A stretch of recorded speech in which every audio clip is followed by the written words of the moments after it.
তোমার যে গর্দানের ভিতরে শাহরগ আছে, এই রগটা তোমার যতটুকু অন্য নিকটে থাকে, আমি আল্লাহ পাক রব্বুল আলামিন তার থেকেও বেশি তোমার নিকটে থাকি। তাহলে এই আয়াত থেকে আমরা বুঝতে পারলাম আল্লাহ পাক রব্বুল আলামিন আমাদের এত কাছে থাকেন, আমাদের সাহারা যতটুকু না আমার কাছে থাকে তার থেকেও বেশি আমার সাথে থাকেন মহান রব্বুল আলামিন। এজন্য মনে রাখতে হবে, আমি যদি গুনার কাছ থেকে বাঁচতে চাই তাহলে সর্বক্ষণ আমার অন্তরে এই ভয় থাকতে হবে, খাশিয়াতুল্লাহ, আল্লাহ আমাকে দেখতেছে। কে দেখতেছে? আল্লাহ দেখতেছে। যে অন্তরের ভিতরে আল্লাহর ভয় থাকবে, এই মানুষটার দ্বারা কোনো গুনার কাজ সংগঠিত হবে না। এই প্রসঙ্গে উলামায়ে কেরাম অসংখ্য ঘটনা তাদের কিতাবের ভিতরে লিপিবদ্ধ করেছেন। এমন একজন বুজুর্গ, আমরা সকলে তার নাম শুনেছি। আওয়াম সাধারণ ভাইরা তারা যদি নাও শুনে থাকে, কমাস কম যারা হাদিস পড়ে, ইসলাম নিয়ে ঘাটাঘাটি করে, ইসলামের বিভিন্ন মাসলা মাসাইল তালাশ করে, তারা তো অবশ্যই শুনেছেন এই নামটা। কারণ উলামায়ে কেরাম বলেছেন, আসাহুল কুতুব বাদা কিতাবিল্লাহ, আসমানের নিচে জমিনের উপরে সর্বশ্রেষ্ঠ কিতাব হলো আল্লাহ পাক রব্বুল আলামিনের পবিত্র কালামুল্লাহ।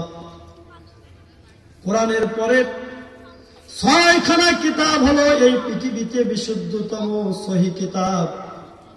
1 নম্বরে হলো সহি বুখারী, 2 নম্বরে হলো মুসলিম শরীফ, 3 নম্বরে হলো আবু দাউদ শরীফ, 4 নম্বরে হলো নাসাই শরীফ, 5 নম্বরে হলো সুনানুত তিরমিজি শরীফ, 6 নম্বরে হলো ইবনে মাজাহ শরীফ। এই 6খানা কিতাব আল্লাহ পাক রব্বুল আলামিনের কিতাবুল্লাহর পরে সবচেয়ে সহি কিতাব, বিশুদ্ধতম কিতাব। এই কিতাবগুলোর ভিতরে 5 নম্বরে যে কিতাবটা আছে, এই কিতাবটার নাম হলো সুনানুত তিরমিজি, যেটাকে আমরা তিরমিজি শরীফ বলে চিনি। এই কিতাবের একজন লেখক, এই কিতাবকে যিনি লিখেছেন তার নাম হলো ইমাম তিরমিজি রাহমাতুল্লাহি আলাইহি।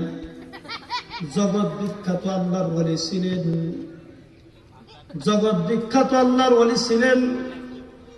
জুহুদ ফিদ দুনিয়া রাগিবিল আখিরাহ, দুনিয়ার প্রতি সামান্য কোনো খেয়াল ছিল না। সব সময় আল্লাহ পাক রব্বুল আলামিনের ভয় অন্তরে বদ্ধমূল ছিল। ইমাম তিরমিজি রাহমাতুল্লাহি আলাইহি একজন হাদিস বিশারদ ছিলেন, পাশাপাশি তিনি ফিকহি মাসালায় ইস্তিনবাত করেছেন। এর পাশাপাশি কিতাবের ভিতরে লিখেছেন, তার জীবনীতে এসেছে ইমাম তিরমিজি রাহমাতুল্লাহি আলাইহি হাকিমুন নাস ছিলেন। তিনি মানুষেরও ডাক্তার ছিল, মানুষের বিভিন্ন রোগের তিনি ট্রিটমেন্ট দিতেন। একদিন তার কামরার ভিতরে বসে মানুষের রোগ দেখতেছে, তার চেম্বারে বসে রোগী দেখতেছেন। রোগী দেখতে দেখতে দেখতে দেখতে কোন একদিন তার কামরার ভিতরে একজন সুন্দর রমণী, যৌবন নিয়ে সুন্দর রমণী তার রুমের ভিতরে প্রবেশ করেছে।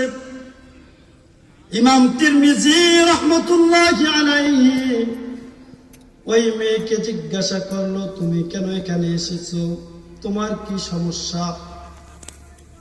ওই রমণী বলতেছে, আমার কোনো সমস্যা নাই। ইমাম তিরমিজি জিজ্ঞাসা করলেন, তাহলে কেন তুমি এখানে এসেছো? ওই রমণী, ওই মেয়ে বলতেছে, আমি আপনার জন্য এখানে এসেছি। কারণ আমি দীর্ঘদিন যাবত আপনাকে ভালোবাসি, আপনার মহাব্বত আমার অন্তরের ভিতরে জমে গেছে। আমি নিজের মহাব্বতটা আর অন্তরে না রেখে দীর্ঘদিন থেকে সময় খুঁজতে খুঁজতে আজকে সুবর্ণ সময় পাইলাম, এজন্য আপনার রুমের ভিতরে ঢুকে গেলাম। ওই মেয়ে বলতেছে, আজকের দিনে এই মুহূর্তে এই কামরায় আমাদেরকে কেউ দেখতেছে না, আমরা নিরালায় এক পরিবেশের ভিতরে আছি। তুমি যদি চাও আমার এই দেহকে তোমার জন্য আমি অক্ষ করে দিলাম, মনে যা চাই তুমি তাই আমার সাথে করতে পারো। আর যদি তুমি করতে ব্যর্থ হও তাহলে আমি কিন্তু তোমার উপর বিজয় লাভ করব। তার মানে বুঝাইতে চাইলো, তুমি যদি সাহস না করো তাহলে আমি অগ্রসর হব। ইমাম তিরমিজি রাহমাতুল্লাহি আলাইহি মনে মনে চিন্তা করতেছেন, মহিলাদের ষড়যন্ত্র সবচেয়ে বড় ষড়যন্ত্র। কারণ রাসূলুল্লাহ হাদিস শরীফের ভিতরে ইরশাদ করেছেন, আন-নিসাউ হাবাইলুশ শাইতান, মহিলারা হলো শয়তানের জাল। মহিলারা কি? শয়তানের জাল। জেলে বাইরা যেমনি ভাবে মৎস্য শিকার করে জালের মাধ্যমে, জাল যে জায়গাটাকে বিস্ফোরণ করে নেয় এই জায়গা থেকে আর মাছ পলায়ন করতে পারে না, ঠিক তেমনি ভাবে শয়তান হলো জিনে, আর এই জিনের জাল হলো মহিলারা। মহিলাদের মাধ্যমে শয়তান পুরুষ শিকার করে, মানুষ শিকার করে। ইমাম তিরমিজি রাহমাতুল্লাহি আলাইহি